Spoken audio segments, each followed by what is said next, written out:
to be totally honest, if I'm playing guzheng in China and people don't see my face, then people may not know I'm a foreigner.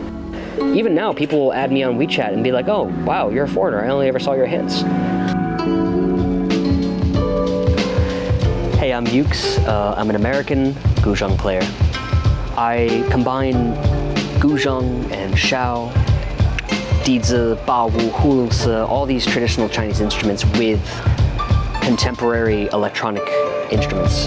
And I do this to explore kind of a new world of music, and I think there's a lot to be found there.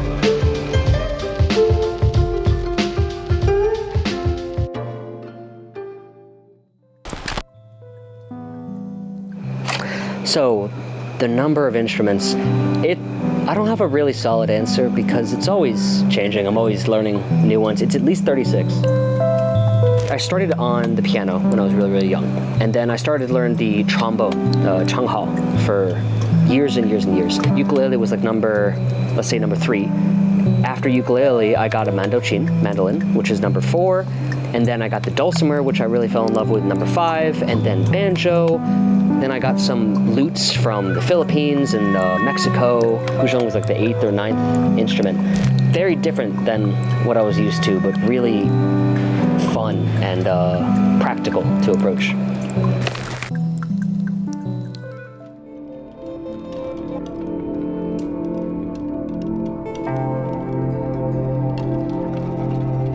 When I studied abroad at NYU Shanghai in 2015, they had sent us an email saying that there was a program learning traditional Chinese instruments, extracurricular. They show it to me, and I thought it was super, super interesting. But I go to the class, and my teacher was very, very strict, and I was really struggling with the instrument. But then one time when I was practicing, I'm like, wait a minute, I'm left-handed. What if I sit on the other side of the instrument? So I stand up, I walk around to the other side of the instrument, and then all of a sudden, this instrument makes so much sense and is so fun and liberating to play.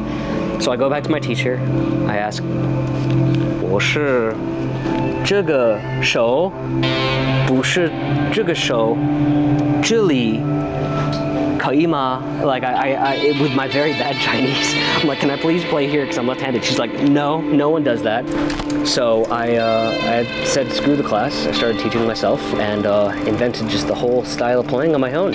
So that was my approach to guzheng, and then after that, I've been always playing it.